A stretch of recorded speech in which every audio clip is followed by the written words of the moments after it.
Was geht ab, meine kleinen Ras? Hier ist Rahim, ihr habt richtig gehört. Hier ist Rahim und Dana. Dana. Und Butch. Und Butch, hört man den Schnarchen? Butch. Ich mach mal hier. Das ist Butch. Die liegt genau unterm Tisch. Süß, oder? Echt süß. Okay, wir machen heute eine leise ASMR-Folge. Geil. Vielleicht kann Butch diesmal mehr erzählen. Oh Gott, nein, also, ja, erstmal schönen guten Morgen auf jeden Fall. Wir sind hier mitten im Donnerstag quasi, also im Start. Mitten im Donnerstag. Wir fangen den Donnerstag gerade erst an, würde ich mal behaupten. Ja, also je nachdem, wann die Leute es gucken. Aber das Video kommt auf jeden Fall Donnerstagmorgen raus. Und wenn ihr das direkt Donnerstagmorgen guckt, dann erstmal schönen guten Morgen. Alle anderen erstmal hallo. Guten Mittag. Guten Mittag, guten Abend. So, ja, es geht ja wieder einiges hier rund auf dem Kanal, muss man sagen. Wir sind... Rund, kunterbunt. Ja, wir sind bei den fast 37.000, wobei, wenn ihr das Video seht, ist hoffentlich vielleicht sogar schon soweit. Es ist wirklich krank, was hier abgeht. Man kann es einfach immer wieder sagen. Ich mache es vielleicht in letzter Zeit seltener. Liegt einfach daran, weil ich das Gefühl habe, dass ich euch sonst damit nerve, wenn ich es immer wieder mache. Aber wir freuen uns wie sonst was. Dana ist ja auch mittlerweile am Videos hochladen auf ihrem Kanal, auf ihrem eigenen Kanal, ja, youtube.com/DanaRolle, ganz einfach. Und ihr Name ist nicht erfunden. Es ist familiär bedingt angewachsen. Das klingt wie eine Krankheit. Das ist ja auch ein bisschen eine Krankheit, denn es kommt immer auf die Familie an. Manchmal ist man ja auch nicht so glücklich darüber, über den Namen, den man hat und die Familie, die damit dranhängt. So, auf jeden Fall könnt ihr das auch abchecken. Das ist unten in der Infobox verlinkt. Und wir kommen heute zu einem Spezialwunsch unserer lieben Zuschauer. Wir haben ja von Red Velvet tatsächlich auch schon mal was gemacht. Ja, Bad Boy. Es war so ein bisschen R&B-mäßig angehaucht. War richtig geil, die Nummer. Die habe ich sogar in meine K-Pop-Playlist gepackt. Das ist Da natürlich... kommt nur der Top-Notch-Shit rein. Oh, okay. Ist, ja, in meiner Spotify-Playlist, die übrigens öffentlich ist, die Weekly Top 20 von mir, findet sich auch immer wieder mal ein K-Pop-Song. Ja, aber da sind auch so mega geile Sachen drin. Genau, da sind insgesamt mega geile Sachen auf jeden Fall drin. Checkt das auf jeden Fall ab. Unten auch in der Infobox. Ich aktualisiere jeden Freitag wirklich mit frischen, geilen Songs, die gerade aktuell rauskommen. Manchmal auch so ein paar geheime, ältere Sachen, sag ich mal. Oder was Neueres, womit man vielleicht sonst nicht so in Berührung kommt, wie Jazz haust du manchmal rein. Ja, wobei, nicht, das ist nicht neu. Ja, nicht neu, aber nicht unbedingt, aber halt, was man so vielleicht die Masse ja, ein nicht Genre. hört. Genau, ne? Vielleicht ein Genre oder eben nicht nur Mainstream-Musik. Kommt da auch mal rein. Deswegen, da gibt es immer wieder wirklich eine gute Abwechslung, sage ich mal, von Dingen, die ich tatsächlich selber auch gerne dann höre und wo ich meine, dass es einfach einen musikalischen Mehrwert auch hat und einfach interessant ist zu hören. Deswegen, ne, unten nochmal in der Infobox, wie gesagt, verlinkt und wird jeden Freitag aktualisiert. Ist auch schon fast 400 Follower oder so. Echt? Ja. Aber da können noch ein paar mehr. Da können auch ein paar mehr. Könnt ihr und noch eine Null dranhängen, also guckt mal alle runter. Genau, und checkt auch diese Woche hatte ich auch, habe ich auch einen K-Pop-Song drin, Superhuman. Ja, das ist echt geiler Song. So, mal gucken, ob Peekaboo da vielleicht für die nächste Woche reinkommt. Ich kenne den Song gar nicht, wir hören mal rein, du kennst ihn auch nicht. Die Haare sind geil. Ja, das ist so So lange Kardashian-Style. Haare will ich haben. Ja, aber bitte nicht schwarz wieder. Nein, ich lasse sie blond diesmal. Und hier Kardashian-Style mäßig, deswegen gefällt dir es wahrscheinlich, ne? Oder so halt. Oder so, wie man, ich sag mal, Frauen Ja, so aus hatten dem die orientalen früher. Bereich haben so volle schwarze Haare normalerweise, ne? Ja, Also aber ein ich meine bisschen die wellig. Frisur halt auch mit den Wellenlocken. Ja. Okay, Ja. geklärt. Jetzt können wir anfangen. Das sieht direkt nach einem Filmshot aus. Bin ich auf Verarsche? Ja. Superhuman. Okay. Pizzabote am Anfang ist Katja Krasavice. Geil.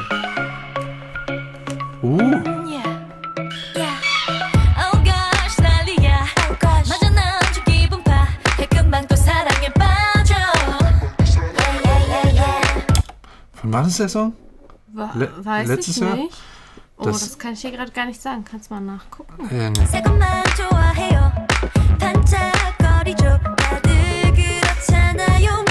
Was interessant ist die Akkordfolge tatsächlich. Jetzt direkt schon am Anfang kann ich das sagen, weil es direkt was so ein Frisches gibt. Das ist ein bisschen atypisch, was sie hier machen. Weiß nicht, ob dir das auch aufgefallen ist. So vom Gefühl her einfach, dass man so denkt, so, okay, also direkt hier am Anfang Also ich kann es jetzt nicht benennen, aber mir ist schon irgendwie was aufgefallen, dass was anders ist. Ja, das meine ich. Und darum geht es auch in der Musik. Das ist ja immer auch so ein Gefühlsding. Deswegen muss man da jetzt nicht unbedingt die Harmonielehre kennen oder sonst irgendwie, sondern dass man einfach denkt, das passt nicht. Oh, es fühlt sich komisch an, gerade so, da kriege ich Bauchschmerzen oder wird mir ein bisschen schlecht oder sowas. Ja, also je nachdem, wie extrem man, wie empfindlich man da eben ist. Aber darum geht es im Endeffekt, ja. Aber hier ist es dann so, gerade der letzte halt immer, ne? Also hier der...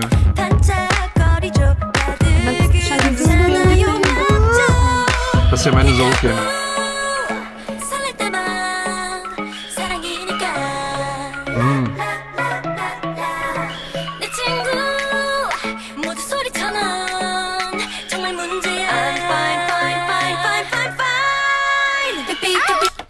Das ist auch schon gut durchharmonisiert, also mehrstimmig hier wieder. Es ist ein Lebkuchenhaus aus Pizza und Macaroni. Oh mein Gott, wie geil.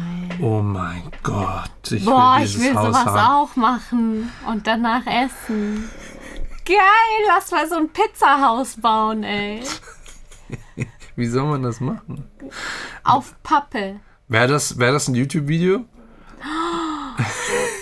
Schreibt es in die Kommentare. Alle so. Normalerweise sollte man ja vielleicht die junge, hübsche Dame in der doch leicht lasziven Pose vielleicht mal anmerken. Drauf, Pizzahaus. Aber es ist schon witzig, dass wir auf dieses Pizza-Macaroni-Haus eingehen. Das ist echt eine geile Idee, okay. Sowas auch wünsche ich mir zum Geburtstag. Als Geburtstagstorte will ich keine Torte, sondern Pizzahaus. Ehrlich gesagt auch lieber als ein Lebkuchenhaus, ne? Ja. Krass, okay. Wir sind komplett weg von der Musik gerade, aber ja.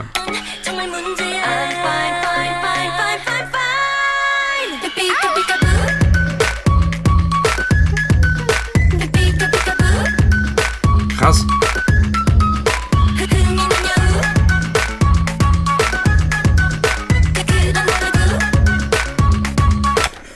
Geiler Move. Hey, das ist ja voll anders irgendwie. Ja, da kommt richtig was anderes rüber, vibe-mäßig. Ich habe mich schon... gerade so der Vergleich zu Bad Boys komplett anders. Voll. Ich habe mich auch schon von Anfang an gewundert, die Kick, die hier spielt, ja. Ne, dieses... Fand ich schon sehr ungewöhnlich. Also, jetzt nicht ungewöhnlich, sagen wir mal untypisch. Was ist das für ein Tier? Klingt wie ein, weiß ich nicht. Das ist aber ein Synthesizer. Nee, es klingt wie ein Tier, was die tatsächlich irgendwie auf so einen Sampler gelegt haben. So ein Vogel? Ja, und dann irgendwie... Ding, ding, ding. Ja, auf jeden Fall die Kick, die ist sehr untypisch, weil die ja sehr, sehr bassig ist und also sehr voll, auch sehr bauchig irgendwie und sonst keinen Bass mehr spielt. Ne, also die übernimmt gerade auch wirklich die Rolle des Bassinstruments, die Kick, weil er auch so ein bisschen kaputt ist. Und hier auch mit diesem... Ja genau, also da wird einfach der Satz wiederholt in eine Oktave tiefer runtergepitcht. Oh. Achso, der Mops liegt unterm Tisch, deswegen schauen wir Der ist im gerade. Schlafen umgefallen und ist dann aufgewacht und war verwirrt. Ja, und... ja genau, eine Oktave tiefer gepitcht, die Stimme dann eben... Das habe ich ja letztens auch in diesem Mashup gemacht, den ich immer noch hochladen muss, aber ihn nicht so gut finde. I wish, ich find's gut. Hier kommt dann eben ein Instrument noch hinzu, das so das Ganze so ein bisschen füllt zwischen. Wir haben das ja schon gehört, aber irgendwie ist das so interessant vom Sound, dass wir hier gerade nochmal neu anfangen. Hier der C-Part, wo dann sonst alles weggenommen wird und die Stimmen dann erstmal nur gelassen werden. Also vor allem die Kick ist halt weg. Auch hier wieder mehrstimmig gesungen. Ja, wenn man genau drauf achtet und hinhört, merkt man, dass man hat zwar erst nur diese Hauptstimme, hört man vor allen Dingen im Vordergrund, aber da ist noch eine zweite Stimme, die im Stereofeld dann wieder schön auf rechts und links verteilt ist. Also sie sind und da ist eine Stimme, die noch drüber singt.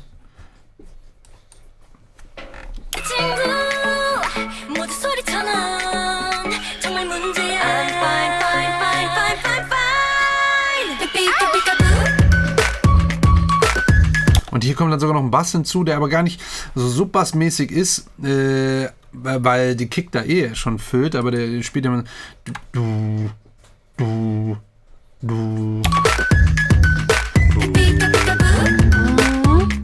Anders. Also genau immer auf die Kick, so wie die Kick spielt.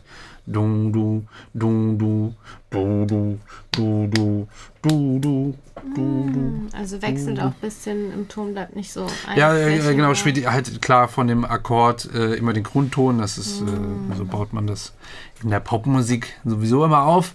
Ja. Aber es bekommt so ein richtiges Tempo-Ding, ne?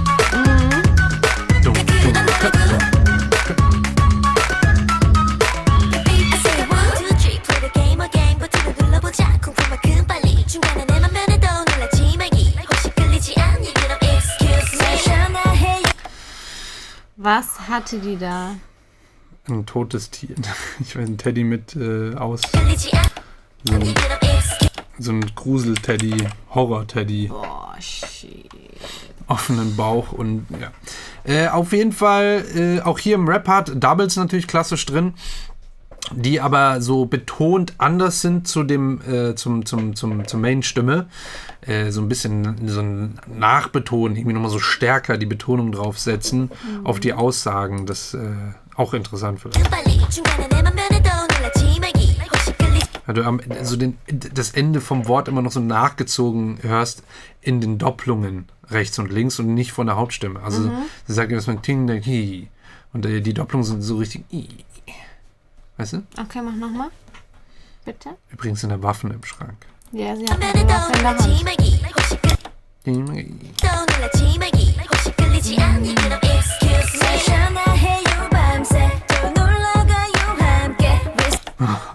Krasse Harmonien reingesetzt, also ja, Mehrstimmigkeiten in der Stimme und das nur auf so kurze Parts ist halt, da merkt man, dass sie halt wirklich Produktionsaufwand hier immer betreiben. Allein dieses Bamse oder was sie sagt, das ist bestimmt vierstimmig. Krass, ist das sehr aufwendig dann? Ja, naja, also ich meine, wenn du ein Profi bist, okay. So gesehen nicht. Also ich meine, vielleicht die Harmoniefindung selbst vielleicht noch, aber wenn du dann so musikalisch bist, dann dass du weiß ich nicht, die Skalen kennst und so, ja, es ist wirklich relativ zu betrachten, aber es ist auf jeden Fall ein Mehraufwand, weil man es halt machen muss. Oder, also, es ist was zu tun. Du musst es dann nochmal einsingen, du musst den Ton treffen. Arbeit genau, ja, du musst den Ton treffen, macht das überhaupt Sinn an der Stelle, klingt's gut, lässt man es vielleicht doch raus und dann wird es noch editiert und dann auch gepitcht natürlich und gekürzt und alles und gemixt und so. Das ist also schon ein Mehraufwand. Und hier?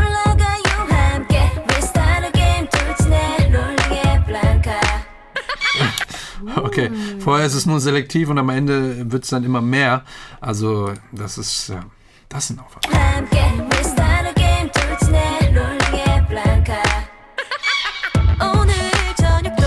Die Lache, ja? Hä? Was geht denn hier jetzt ab? Da sind so ganz viele Zwischensounds. Ja, irgendwie so. Ich weiß nicht, ob das Vocals sind oder ob das ein Instrument ist. Oder Bläser? Ja, wie so Bläser ein bisschen.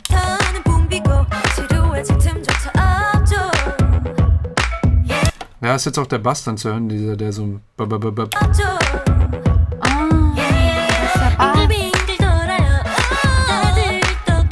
Da waren die Bläser jetzt nochmal, die dann einen doppelten Hit hatten.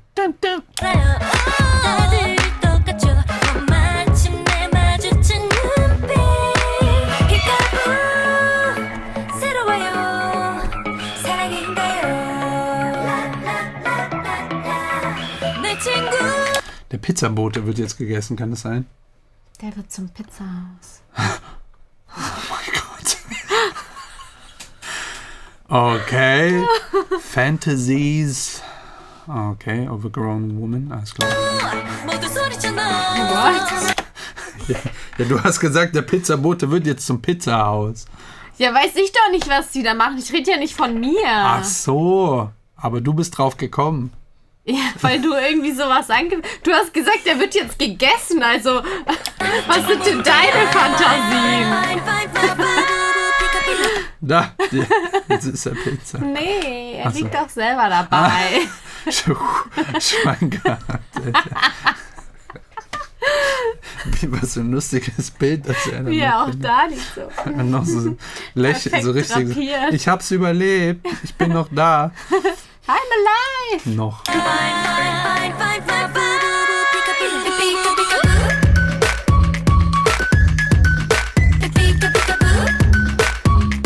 Er lacht noch, noch lacht er, ne? Also, ne? Noch lacht er.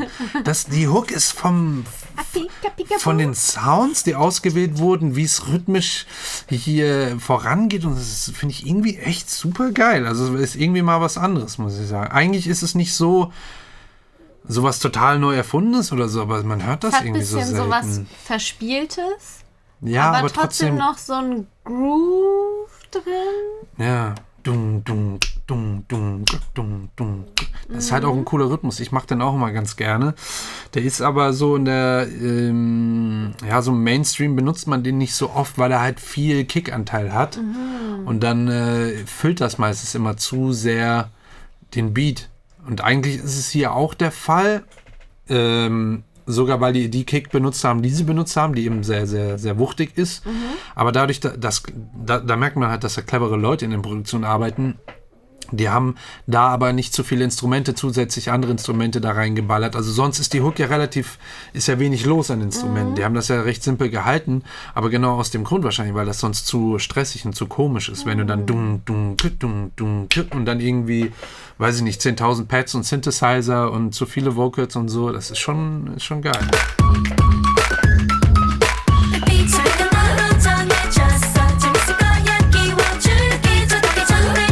Auch clever hier dieses hohe Instrument, das schon fast sich in das Hirn pfeift, auch genau vorher dann schon spielt die Melodie und dann die Gesangsmelodie dann nur noch hinzukommt und das so eins wird und dann noch mehr sich ins Hirn reinbrennt. Das ist dann immer auch so eine Hirnwäsche-Ohrwurm-Garantie.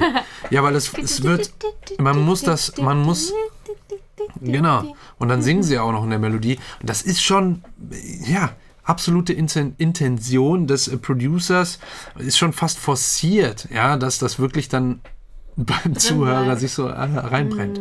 Das kann man bewusst steuern, also das ist kein Zufall hier.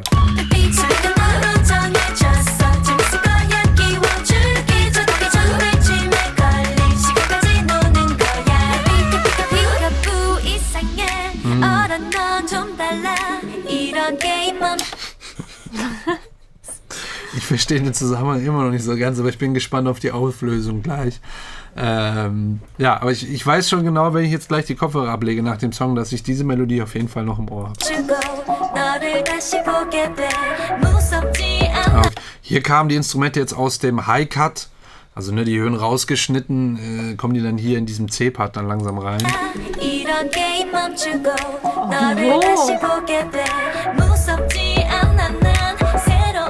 Ja. Hat er jetzt eine Träne gehabt im Gesicht oder was? Ja. Das heißt, sie haben Augen verbunden, haben ein Spielchen mit ihm getrieben, dass alle essen dürfen, aber keiner hat gegessen, außer und gleich ist er die Hauptspeise, ich bin mir sicher. Oh, geiler Adlib hier.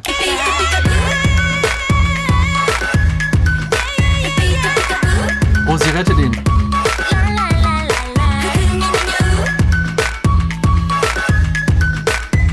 Oh, da kommt was Neues hinzu. Jedes Mal eine andere. So ganz leise, ne? Hast du gehört?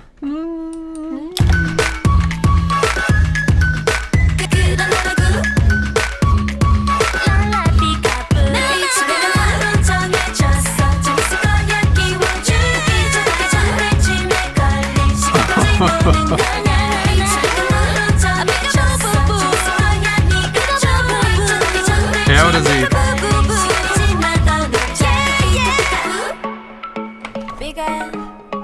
Achso, er ist ja noch weitergelaufen. Das heißt, sie wurde... Weil sie ihn weggeschnappt... Nein, es war jedes Mal Eine andere, ja. eine andere, ja. Ja, aber auf wen wurde geschossen? Auf ihn nur, glaube ich. Hier steht ja auch Missing Delivery Boys. Oh.